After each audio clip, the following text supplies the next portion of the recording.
हर चुनौती का सामना करने का जज्बा, ये एक सीमा रक्षक की पहचान है। जमीन पर, पानी में, दलदल में, बर्फ पर या रेगिस्तान में, हर जगह दिलो जान से डटा ये जवान हमारे देश की सीमाओं की रक्षा करता है और हर बाहरी मुसीबत को हम तक पहुंचने से पहले इसके विश्वास और मजबूत इरादों का सामना करना पड़ता है। सीमा सुरक्षा बल एकेडमी लगभग 3000 एकड़ में फैला एक ऐसा संस्थान जहां 650 एकड़ में फैली विशाल झील, घने जंगल और ऊंची ऊंची पहाड़ियों में देश की सीमाओं की चुनौतियां हूबहू परिलक्षित होती हैं।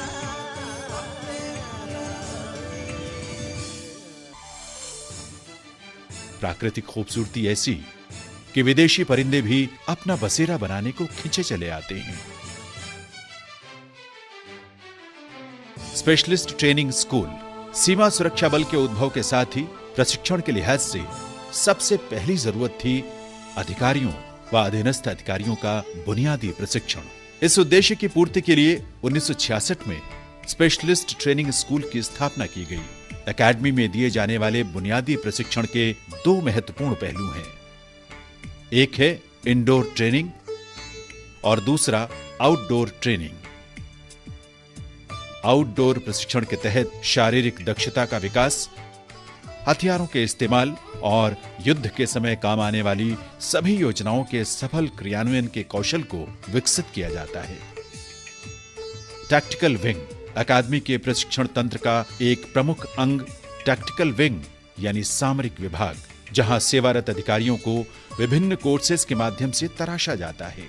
केवल सीमा सुरक्षा बल ही नहीं, बल्कि ये संस्थान मित्र देशों के पुलिस अधिकारियों को भी प्रशिक्षण प्रदान करता है।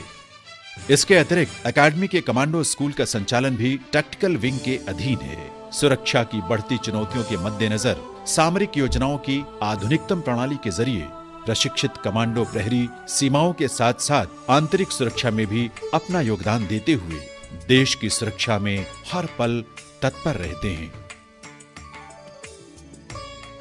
सीमा सुरक्षा बल एकेडमी टेकनपुर के अधीन कुछ अन्य संस्थान व इकाइयां भी हैं जो अपने विशिष्ट कार्यों की बदौलत राष्ट्रीय व अंतर्राष्ट्रीय स्तर पर अपनी पहचान रखती हैं। सेंट्रल वर्कशॉप एंड स्टोर्स यानी सेनवोस्टो के नाम से प्रसिद्ध ये यूनिट सीमा सुरक्षा बल के सभी फ्रंटियर्स तथा सेंट्रल व स्टेट पुलिस ऑर्गेनाइजेशंस के लिए हथियार, गोला बारूद व सर्विलांस इक्विपमेंट की खरीदारी, भंडारण व वितरण का कार्य करती है। इसके साथ साथ हथियारों और अन्य उपकरणों की मरम्मत तथा उनके लिए स्पेयर पार्ट्स के निर्माण में भी इसे महारत हासिल है। TSU तकनीकी संस्थानों में अग्रणी तथा भारत सहित पूरे एशिया महाद्वीप में नॉन लिथल म्यूनिशंस यानी आंसू गैस के गोलों के निर्माण की एकमात्र इकाई टियर स्मोक यूनिट अनुसंधान व विकास के जरिए प्रतिवर्ष अश्रु गैस इकाई 22 प्रकार के 4 लाख से भी अधिक टियर स्मोक म्यूनिशंस का निर्माण कर रही है।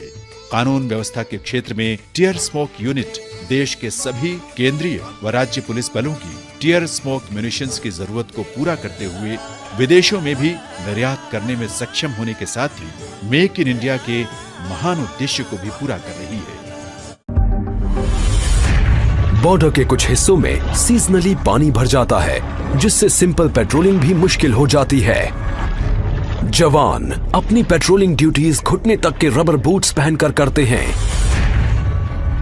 जब बरसात वगैरह ज़्यादा होती है या भागड़ा नांगल बांध का पानी छोड़ा जाता है तो यहाँ पर इस एरिया में भी, हमारे बॉर्डर एरिया में भी 5-5 फीट तक पानी भर जाता है। कैसा भी सीजन हो, चाहे गर्मी हो, तूफान हो, पानी हो, कुछ भी हो, उसमें भी ये पेट्रोलिंग जारी रहती है।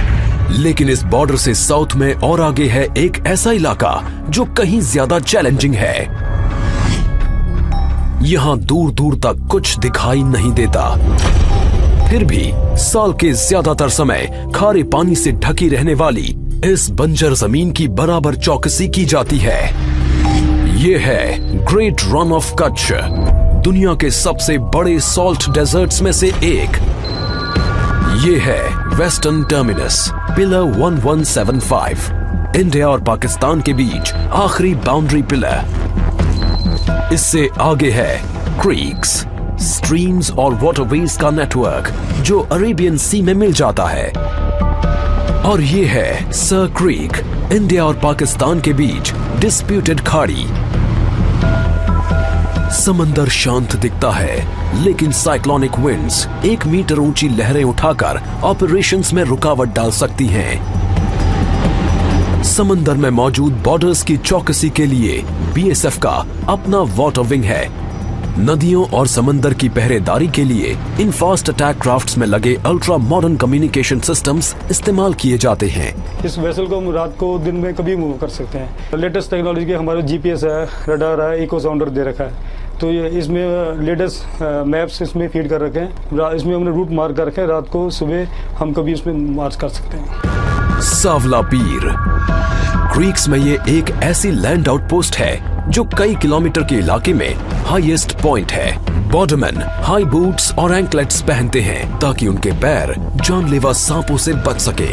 वो इस वीरान पोस्ट पर साल के 6 महीने निगरानी रखते हैं। इसकी स्ट्रेटेजिक इंपॉर्टेंस बहुत ज्यादा है और इसकी वजह है पाकिस्तानी एक्टिविटीज। क्रीक्स के आसपास कीचड़ और दलदली जमीन पर दिन में 2 बार आने वाले हाई टाइड्स की वजह से पानी भर जाता है।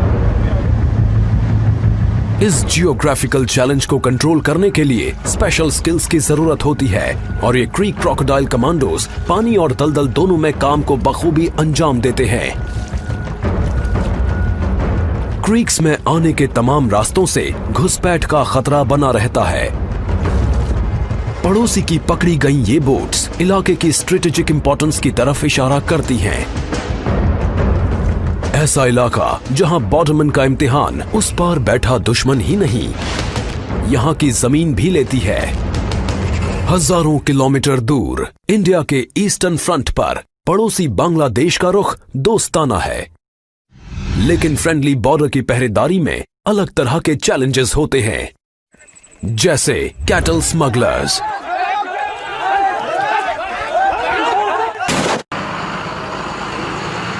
बांग्लादेश से सटा इंडिया का आड़ा तिरछा बॉर्डर 4000 किलोमीटर से ज्यादा लंबा है।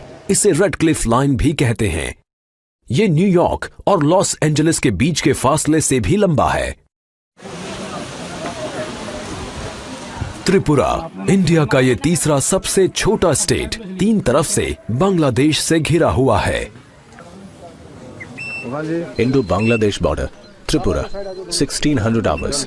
कई जगह तो घनी आबादी वाले गांव इंटरनेशनल बॉर्डर के बेहद नजदीक बसे हैं।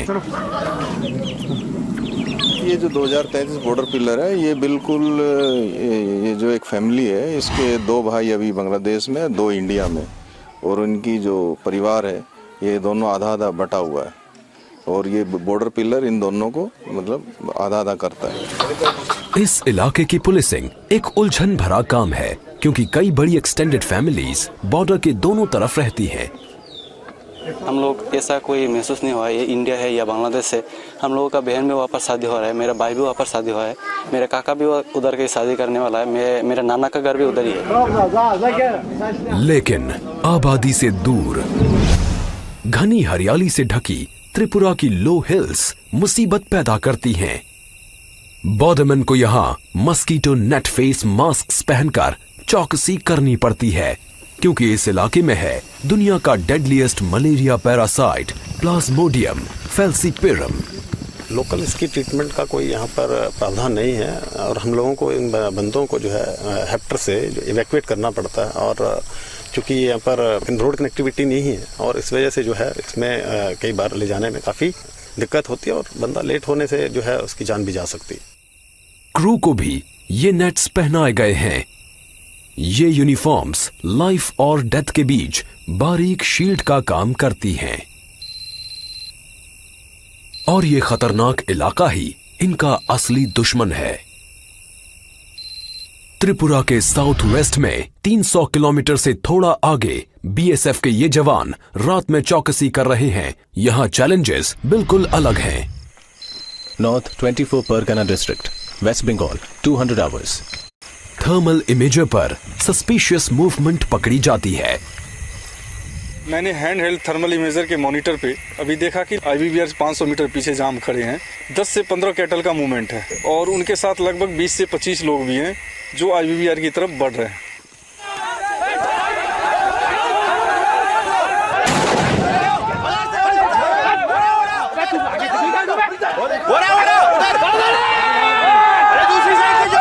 पीछा किया और पकड़ लिया। इंडिया बांग्लादेश बॉर्डर के 1/4 हिस्से पर फेंस नहीं है। इसी वजह से इन इलाकों में बहुत ज्यादा कैटल स्मगलिंग होती है। 2014 में लाखों डॉलर कीमत के करीब 20 लाख कैटल बॉर्डर के पार स्मगल किए गए थे। बॉर्डरमैन की स्ट्रेटेजिक पेट्रोलिंग टैक्टिक्स की वजह से अब स्मगलिंग में तेजी से कमी आई है। वेस्टर्न बॉर्डर की ही तरह यहां ईस्टर्न बॉर्डर पर जमीन पर सिर्फ बोट्स ही नहीं होते। BSF का specialised water wing bay of Bengal के आसपास के तमाम वाटर चैनल्स को मॉनिटर करता है। Sundarbans, west Bengal, 10 hours. लगभग 10,000 स्क्वायर किलोमीटर्स इलाके में फैला सुंदरबन का आकार तकरीबन जमाइका जितना है। इसमें से आधा इंडिया में है और बाकी का बांग्लादेश में। यहां BSF तय काम को अंजाम देती है। गर्म और उमस भरे सुंदरबन में नहरों, कीचड़ और छोटे आइलैंड्स का एक उलझा हुआ नेटवर्क है।